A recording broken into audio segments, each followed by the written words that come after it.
All right, this massive list finally finished being entered in memory. But remember our key terms. Remember how I said a list is an iterable? What was an iterable? Well, an iterable is any object in Python which we're able to loop through. Underneath the hood, it has the dunder iter method. So when the object is created, this iter allows us to have an iterable object that can be iterated over. To iterate something, or iteration, is the act of taking an item from an iterable, doing something to it, then going to the next one. When we use loops, like for loops or while loops, we call that iteration. It's the process itself. And generators are actually iterable.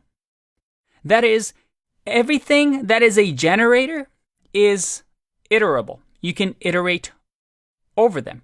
But not everything that is iterable is a generator. For example, a range is a generator. So that is always going to be iterable. But a list is an iterable, but it's not a generator. So a generator is a subset of an iterable. I know those are a lot of words. Hopefully you're still with me. The difference between a generator and a regular iterable is the way we implement them. So let me show you a general way to create a generator. Let's clear this code and define our own generator. And generators are usually functions. Just like range is a function, generators are usually created this way. So let's say generator function.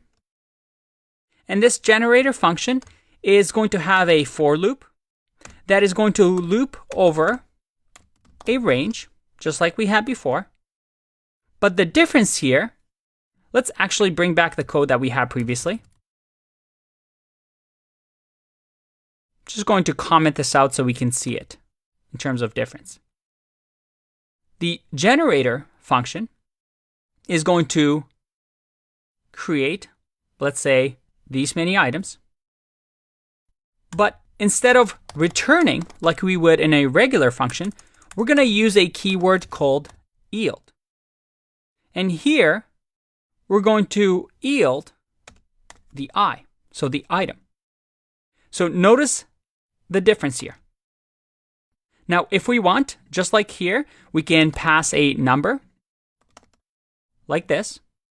But instead of returning and appending this list and creating all this data, we're going to use yield.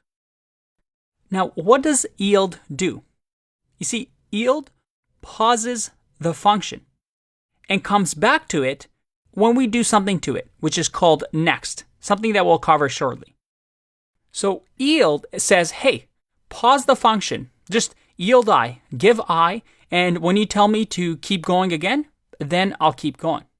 So how can we do this? Well, I can say for item in the generator function, I'm going to print the item. Now here, what's going to happen is we're going to loop over the generator function, and we'll give it to the generator function, let's say 1,000 for now. And we're going to print each item. In the generator function, because this is an iterable, it's going to run and it's going to loop. And for every item in this number, so that is range, we're going to yield y. So it's going to keep looping and looping. And when we come back, when we loop over, we're going to run this. And the yield comes back and runs again. Let me show you what I mean. I'm going to comment this out as well, and just click run here. Did you see that? What we just did here is similar to down here, but instead of having to create that list in memory, it just kept going one by one. We only held one item in memory. and we used it however we wanted to. In our case, all we did was print item. Let's explore this yield keyword a little bit more. What does it actually do? Let's say that we want to multiply this by 2, just like we did here in our original example with lists. But now, instead of doing the for loop, let's just call the function and say g equals generator function, and we're going to give it 100. Now, if I print g and I click run, you see that I get a generator object. And remember, this is just the standard way in Python that we can create a generator function using the range and the yield keyword. But this yield keyword gives us some power, because if I just return here, we're not going to get anything special. As a matter of fact, we're just going to get a value. Instead, by using the yield keyword, what we're able to do is to turn this into a generator function that can do, well, this. I can say next g. Now, if I print next g in here and I click run, I get 0. But here's the cool part. If I do next g twice and then one time here and print it,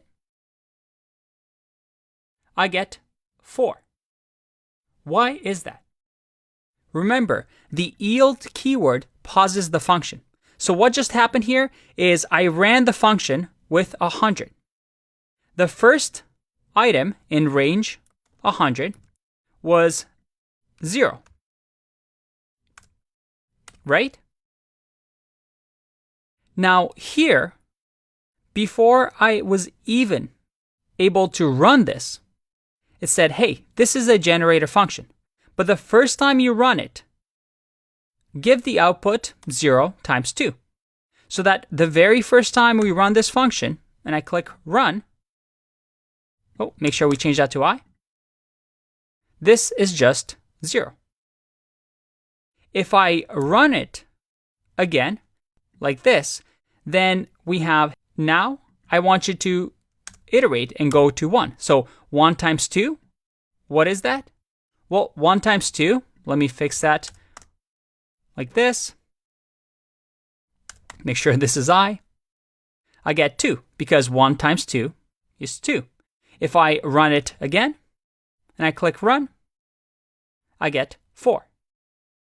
You see, yield, like I said before, pauses the function and comes back to it when next is called. So if it has a yield keyword, it becomes a generator.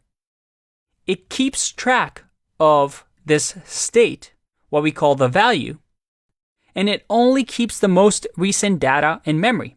For example, 4. It remembers that because on, let's say, line 14, if I do print next g, it remembers that previously this I was, well, 4. So now, even though this piece of code already ran, if I run it on line 14, I get 6. Because 3 times 2, well, is 6. Remember, because it gets multiplied by 2. So let me ask you this. If, let's say, I only do a range of 1 here, and you know what, let's just remove multiply by 2. If I do this and I run next more than once, what is going to happen? If I click run here, I get a stop iteration. You see, next can be called as many times as we want, as many times until this range expires. And when we exceed the number of items in the range, well, we get a stop iteration error to let us know that, hey, you can't call next anymore. We've reached the end of line. And when we use for loops with ranges, it actually detects this underneath the hood for you. So we're able to run a function like this where we use range, even though range is a generator, because the for loop automatically says, hey, I'm going to stop looping as soon as I encounter this stop iteration. But that's hidden away from us as users. Now, this concept of generators is pretty hard to understand, especially at first. So you might have to look at this a couple of times. But over the next couple of videos, I want to convince you how powerful they are. I'll see you in the next one.